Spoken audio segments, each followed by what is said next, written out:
तो hello friends, welcome back to our YouTube channel ITI step forward. तो friends, जो हम पाइप फिटिंग चैप्टर को डिस्कस कर रहे थे, तो उसके पार्ट 1 में हमने पाइप के प्रकार व पाइप फिटिंग में कौन कौन से हमारे उपकरण यूज होते हैं उनको डिस्कस कर लिया था। तो ये हमारी पाइप फिटिंग की क्लास नंबर 2 है, जिसमें हम बाल्ब के प्रकार और जो हमारे पाइप हैं, पाइप को मोड़ने की विधियों के बारे में डिस्कस करेंगे। तो इससे पहले अगर आपने पाइप फिटिंग की क्लास वीडियो नहीं देखा है तो आपके लिए प्ले लिस्ट पर जाकर उन वीडियोस को देख सकते हैं। तो आइए शुरू करते हैं बिना किसी देरी के।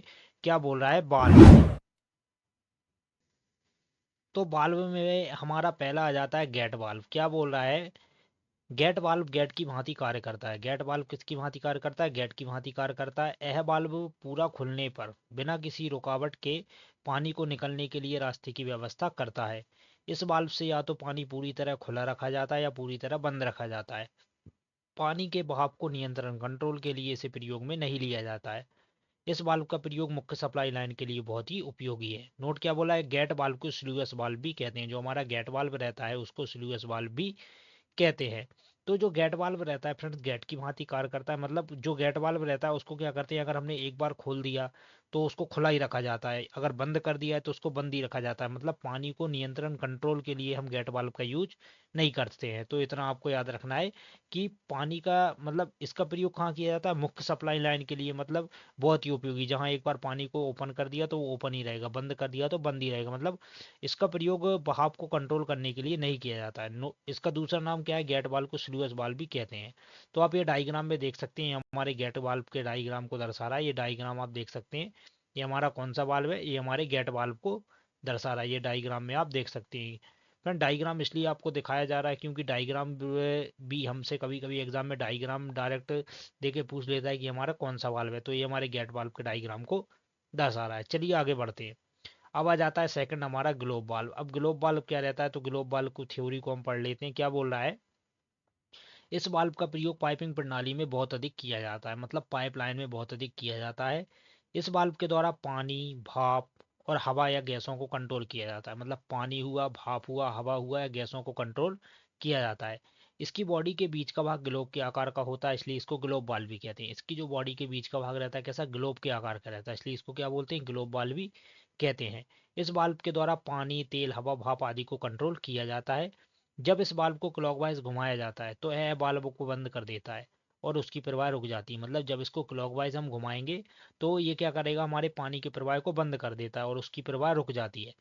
पाइपलाइन में पानी के बहाव को किसी भी दिशा में ले जाने के लिए ग्लोब वाल्व का प्रयोग किया जाता है। मतलब पाइपलाइन में पानी के बहाव को किसी भी दिशा में ले जाना है तो किसका यूज करेंगे?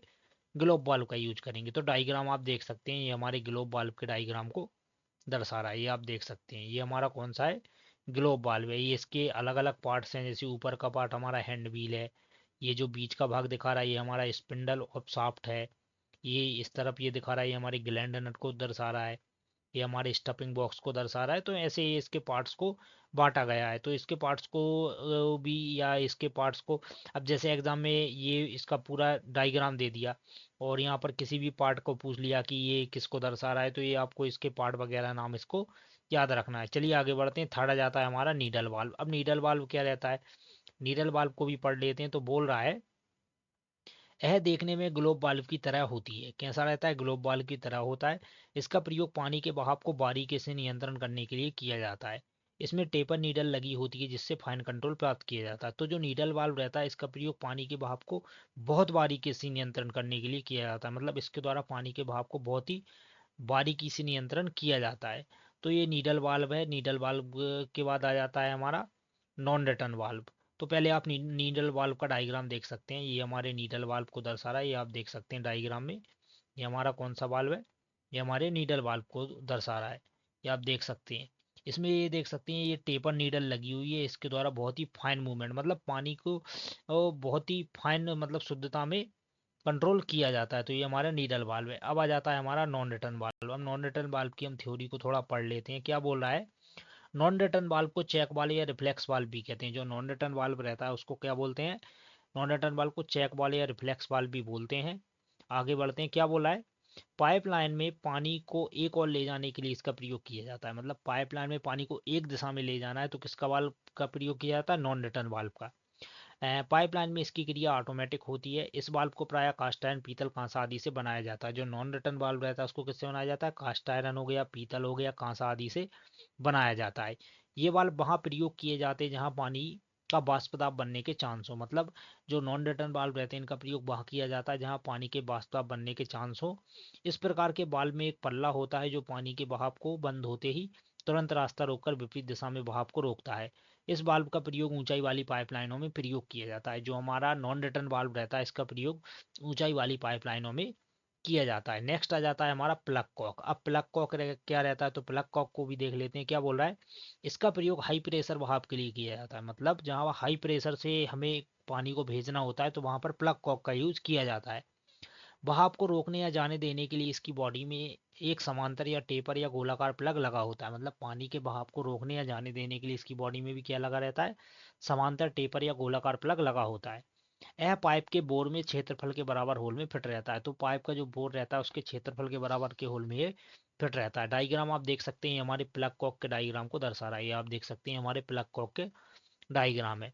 एग्जाम में ऐसा पूछ सकता है इसका डायरेक्ट डायग्राम देके कि ये पाइप फिटिंग में किस को दर्शाता है तो ये प्लग कॉक को दर्शाता है। तो ऐसे आपको इसको याद रखना है। आगे बढ़ते हैं। अब आ जाता है टोंटी। अब टोंटी क्या रहती है तो इसको भी देख लेते हैं। बोल रहा है इसका प्रयोग पानी के बहाव को चलाने और रोकने के लिए किया जाता है। टोंटी का प्रयोग कहाँ किया जाता है? टोंटी आप सभी ने देखी होगी, जहां तक हम सभी के घर में ये लगाई रहती है। तो क्या बोला? इसका प्रयोग पानी के बहाव को चलाने या रोकने के लिए किया जाता है।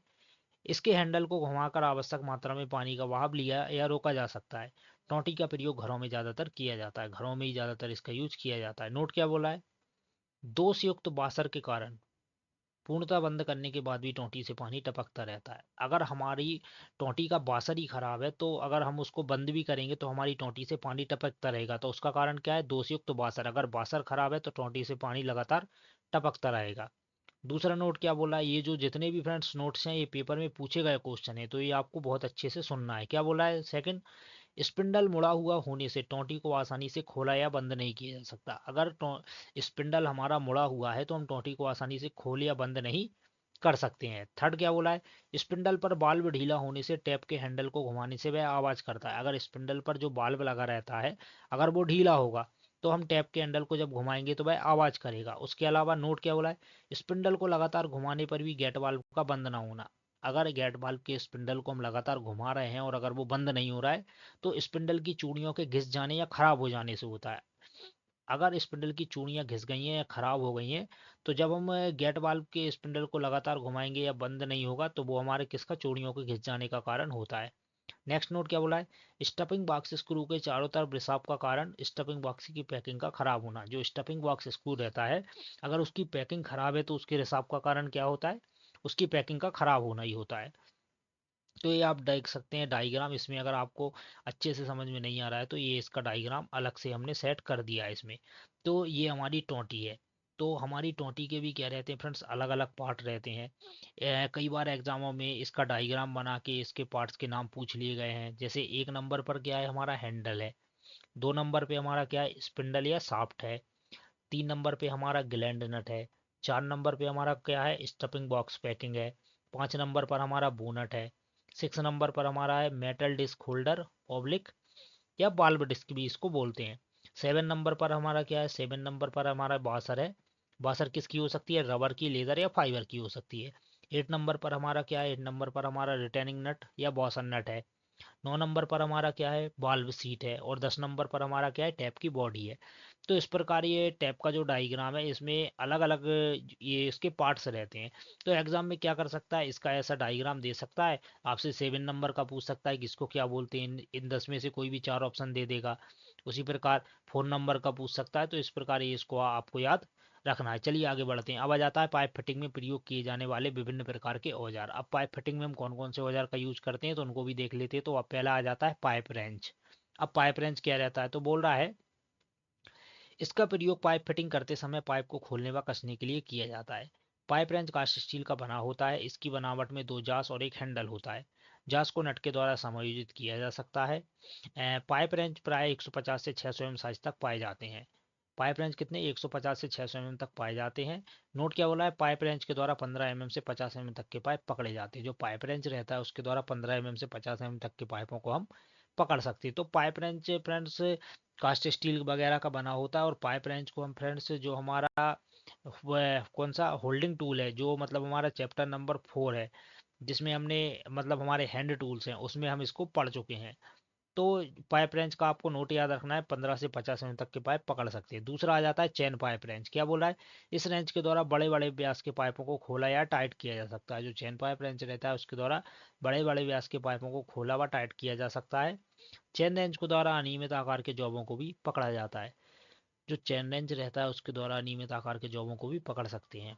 इस रेंच में एक चेन लगी होती है जिसके द्वारा बड़े साइज के जॉब को मजबूती से पकड़ा जाता है। इसमें चेन को पहले पाइप पर लपेटा जाता है और फिर चेन को हुक के साथ टाइट कर देते हैं। यह हैवी ड्यूटी पाइप रेंच है। क्या बोल रहा है, नोट क्या बोला है, चेन रेंच के द्वारा 50 mm से 150 mm व्यास वाले पाइपों को पकड़ा जाता है। जो चेन रेंच रहता है उसके द्वारा 150 व्यास वाले पाइपों को पकड़ा जाता है।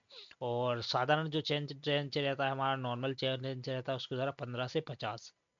तो ये दोनों नोट आपको याद रखना है। अब थर्ड आ जाता है हमारा स्ट्रेप रेंच। अब स्ट्रेप रेंच क्या रहता है, बोल रहा है इस रेंच में एक मेटालिक स्ट्रैप होती है जिसमें ट्यूबलर सरफेस को आसानी से टाइट पर ग्रिप किया जा सकता है।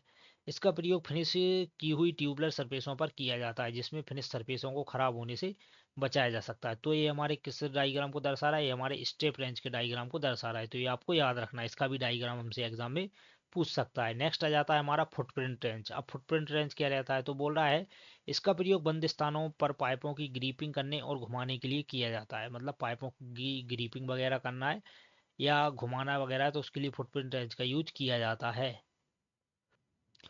इसके सॉलिड हैंडल के एडजस्टिंग होल में रिवेट को लगाकर इसके साइज को एडजस्ट किया जा सकता है। इसमें मतलब जो सॉलिड हैंडल में जो होल वगैरह रहता है तो उसमें रिवेट वगैरह को लगाकर इसका साइज एडजस्ट कर सकते हैं, किसका, फुटप्रिंट रेंच का। नेक्स्ट आ जाता है पाइप कटर। अब पाइप कटर क्या रहता है, तो बोल रहा है इसका प्रयोग पाइप को काटने के लिए करते हैं। जो पाइप कटर रहता है उसका प्रयोग पाइप को काटने के लिए करते हैं। इसमें दो गाइड रोलर और एक कटर रोलर होता है। कटर रोलर पाइप को काटता है जो तेज धार वाला होता है। गाइड रोलर पाइप को घुमाने और सहारा देने का काम करता है। तो जो पाइप कटर रहता है उसमें क्या रहता है, दो गाइड रोलर रहते हैं, एक हमारा कटर रोलर रहता है। तो कटर रोलर पाइप को काटता है और गाइड रोलर पाइप को गाइड करने का काम करते हैं। उसके बाद आ जाता है multi wheel chain pipe cutter. क्या बोल रहा है, इस प्रकार का chain pipe cutter chain link तथा व्हील के द्वारा जोड़कर तैयार किया जाता है। इसका साइज पाइप के व्यास के अनुसार कम या अधिक रखा जाता है। अतिरिक्त लिंक व व्हील जोड़कर साइज को बढ़ाया जा सकता है या कम करके घटाया जा सकता है। नोट क्या बोला है, बड़े व्यास के पाइपों को काटने के लिए multi wheel chain pipe cutter का प्रयोग किया जाता है। रोलर हाई स्पीड स्टील या एला स्टील के बने होते हैं। तो जो हमारे मतलब पाइप कटर रहता है या multi wheel chain pipe cutter रहता है तो उसके रोलर हाई स्पीड स्टील या एला स्टील के बनाए जाते हैं। तो आप डायग्राम देख सकते हैं, ये हमारा किसको दर्शा रहा है, पाइप कटर को दर्शा रहा है। ये डायग्राम आप देख सकते हैं, नंबर 1 वाला हमारा डायग्राम है। ये हमारे पाइप कटर को दर्शा रहा है। इसमें आप देख सकते हैं गाइड रोलर कितने हैं, 2। और ये हो गया हमारा कटर रोलर। तो कटर रोलर पाइप को काटता है और गाइड रोलर गाइड का काम करते हैं। इसमें क्या रहता है, एडजस्टिंग स्क्रू वगैरह लगा रहता है। तो ये हमारे पाइप कटर के डायग्राम को दर्शा रहा है, ये आप देख सकते हैं।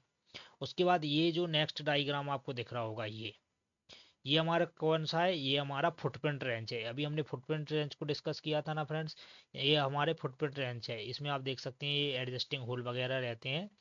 तो इसके मतलब इसमें हम ये देख सकते हैं आप, ये पिवट पिन को इसमें लगाया जाता है, उसके द्वारा ही हम इसके साइड को भी एडजस्ट वगैरह कर सकते हैं। तो ये हमारे फुटप्रिंट रेंच के डायग्राम को दर्शा रहा है। चलिए आगे बढ़ते हैं। अब आ जाता है पाइप बाइस। अब पाइप बाइस क्या रहता है, पाइप बाइस भी फ्रेंड्स हम मतलब जो हमारे हैंड टूल्स हैं उन्हें पढ़ चुके हैं, लेकिन एक बार यहाँ पर पढ़ लेते हैं क्योंकि ये पाइप के अंतर्गत आता है। तो बोल रहा है पाइप को शीघ्रता से पकड़ने और लोकेट करने के लिए पाइप बाइस का प्रयोग किया जाता है। पाइप बाइस पाइप को 4 बिंदुओं पर पकड़ता है। पाइप बाइस गोलाकार जॉब को कितने बिंदुओं पर पकड़ता है, 4 बिंदुओं पर। नोट क्या बोल रहा है, पाइप बाइस के द्वारा 63 mm व्यास तक के पाइप पकड़े जाते हैं। जो पाइप बाइस रहती है उसके द्वारा 63 mm व्यास तक के पाइप पकड़े जाते हैं। दूसरा आ जाता है चेन पाइप बाइस। क्या बोला है, इसका प्रयोग 63 mm से अधिक और 200 mm तक के व्यास वाले पाइपों को पकड़ने के लिए किया जाता है। मतलब 63 mm से अधिक और 200 mm तक के व्यास वाले पाइपों को पकड़ने के लिए चेन पाइप बाइस का प्रयोग किया जाता है। आगे बढ़ते हैं। अब आ जाता है पाइप डाई। पाइप डाई क्या रहता है, आमतौर पर जीआई पाइप पर चूड़ियां काटने के लिए पाइप डाई का प्रयोग किया जाता है। इन पर स्टैंडर्ड पाइप थ्रेड कटी होती हैं। बाहरी चूड़ियां काटने के लिए पाइप डाई का प्रयोग किया जाता है। यह 1/4 इंच से 4 इंच साइज में मिलती है। तो पाइप डाई का प्रयोग पाइप की बाहर चूड़ियां काटने के लिए किया जाता है। अब आ जाता है पाइप डाई स्टॉक। क्या बोला है, इसको पाइप थ्रेडर भी कहते हैं, जिसमें डाई को लगाकर पाइप पर थ्रेड्स काटी जाती हैं। पाइप को गाइड करने के लिए इस पर एक पाइप गाइड भी लगा होता है, तो पाइप को गाइड वगैरह करने के लिए इस पर पाइप गाइड भी लगा होता है। अब आ जाता है पाइप टैप। अब पाइप टैप क्या रहता है, बोल रहा है पाइप के अंदर चूड़ियां काटने के लिए स्टैंडर्ड टेपर पाइप टैप का प्रयोग किया जाता है। स्टैंडर्ड टैप की अपेक्षा पाइप टैप पर लंबी दूरी तक थ्रेड्स कटी होती है, जिसमें एक ही टैप, पहला टैप, दूसरा और फिनिशिंग साइज बने होते हैं। तो पाइप के अंदर चूड़ियां काटने के लिए पाइप टैप का प्रयोग किया जाता है। अब आ जाता है thread ring gauge. Thread ring gauge क्या बोल रहा है, पाइप की बाहरी चूड़ियों को चेक करने के लिए थ्रेडिंग गेज का प्रयोग किया जाता है। इसके अंदर पाइप थ्रेड कटी होती है। यह गेज अलग अलग साइज में होती है, जिसके द्वारा अलग अलग साइज के पाइपों की चूड़ियां चेक की जाती है। अब आ जाता है पाइप थ्रेड प्लग गेज। इसका प्रयोग अंदरूनी चूड़ियां चेक करने के लिए करते हैं। पाइप थ्रेड रिंग गेज का प्रयोग बाहरी चूड़ियां चेक करने के लिए, पाइप थ्रेड प्लग गेज का अंदरूनी चूड़ियां। अब आ जाता है मेटल पोर्ट या लैडल। ये क्या रहता है फ्रेंड्स, बोल रहा है जब पाइप पर सॉकेट या स्पाई गार्ड जॉइंट लगाया जाता है, तो जो हमारा पाइप रहता है उस पर जब हम सॉकेट या स्पाई गार्ड जॉइंट लगाते हैं, तो जॉइंट पर लेड को पिघलाकर डाला जाता है। तो जो जॉइंट रहता है उस पर हम लेड धातु को पिघलाकर डालते हैं।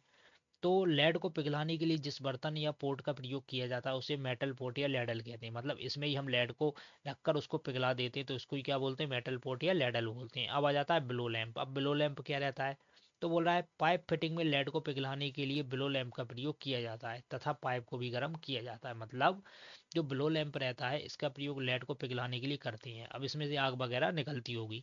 नोट क्या बोला है, छोटे व्यास के पाइपों को पकड़ने के लिए गैस प्लास का प्रयोग किया जाता है। जो छोटे व्यास के पाइप रहते हैं उन्हें पकड़ने के लिए गैस प्लास का प्रयोग किया जाता है। सेकंड नोट क्या बोला है, छोटे व्यास के पाइपों व ट्यूबों को मोड़ने के लिए पाइप संडासी, पाइप टोंक्स का प्रयोग किया जाता है। मतलब छोटे व्यास के जो पाइप रहते हैं उन्हें पाइप टोंक्स का प्रयोग करके हम मोड़ सकते हैं। आगे बढ़ते हैं।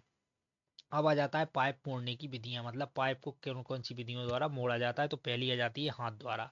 क्या बोला है, इस विधि में पाइप के एक सिरे को लकड़ी से बंद करके रेत भर दी जाती है। मतलब पाइप को क्या करते हैं, एक सिरे से बंद करके लकड़ी में क्या भरते हैं, रेत भर दी जाती है। और रेत भरने के बाद दूसरे सिरे को भी बंद कर दिया जाता है। इसके बाद पाइप को खूंटियों की सहायता से इच्छित कोण पर मोड़ दिया जाता है। तो पहले पाइप को हाथ द्वारा मोड़ते हैं। दूसरा आ जाता है पाइप बेंडर द्वारा। क्या बोला है, यह इस प्रकार का साधन है जिसके द्वारा पाइप को आसानी से मोड़ा जा सकता है। इसमें एक बेस प्लेट होती है जिसको बेंच पर फिट कर दिया जाता है। बेस प्लेट के सेंटर में आलम्ब पिन लगी होती है जिस पर गाइड, रोलर और लीवर लगा दिए जाते हैं। बेस प्लेट पर रेडियस में कई सुराख होते हैं जिनमें पाइप के अनुसार गाइड पिनें फिट रहती हैं। पाइप गाइडों और इनर फार्मरों की प्रयोग करके पाइप को साइज में मोड़ा जाता है। तो कुछ नहीं रहता है फ्रेंड्स, पाइप बेंडर द्वारा क्या करते हैं, पाइप में हम रेत वगैरह भर देते हैं, उसको इनर फार्मरों की सहायता से हम इच्छित कोण पर या जैसे हमको मोड़ना है उसको मोड़ सकते हैं। नेक्स्ट आ जाता है रेडियस कॉलर द्वारा। क्या बोला है, इसमें एक रेडियस कॉलर को दो ब्रैकेटों के द्वारा बेंच पर फिट कर दिया जाता है। पाइप को कॉलर और क्लिप के बीच रखकर हाथ से दबाकर मोड़ा जाता है।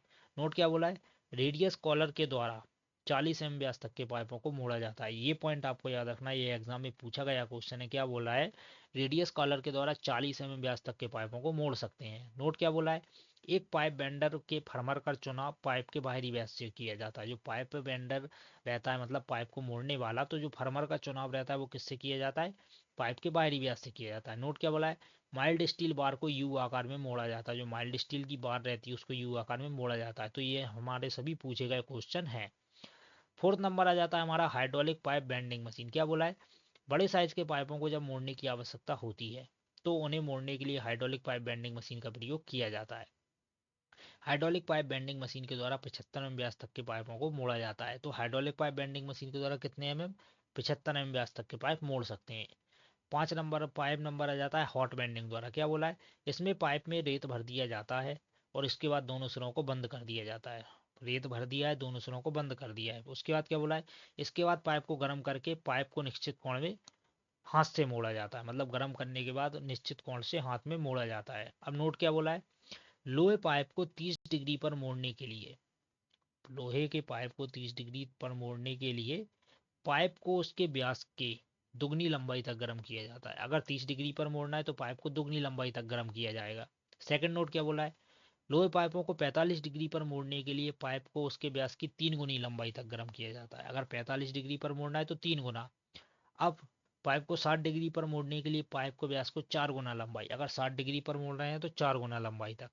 फिर नेक्स्ट क्या बोला है, पाइप को 90 डिग्री पर मोड़ने के लिए पाइप को व्यास के 6 गुना लंबाई तक गर्म किया जाता है। अगर 90 डिग्री पर मोड़ना है तो 6 गुना लंबाई तक गर्म किया जाएगा।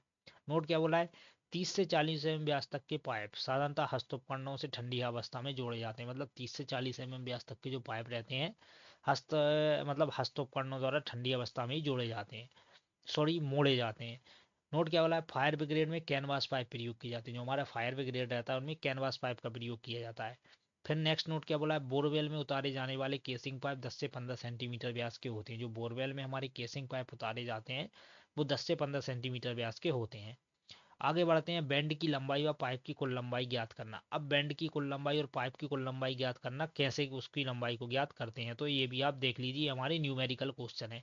तो ऐसा न्यूमेरिकल क्वेश्चन आपको एग्जाम में पूछा जाएगा जिसमें L1 दे दिया जाएगा आपको 400, आपसे पूछेगा बैंड की लंबाई कितनी है। तो बैंड की लंबाई कैसे निकालते हैं आपको ध्यान रखना है।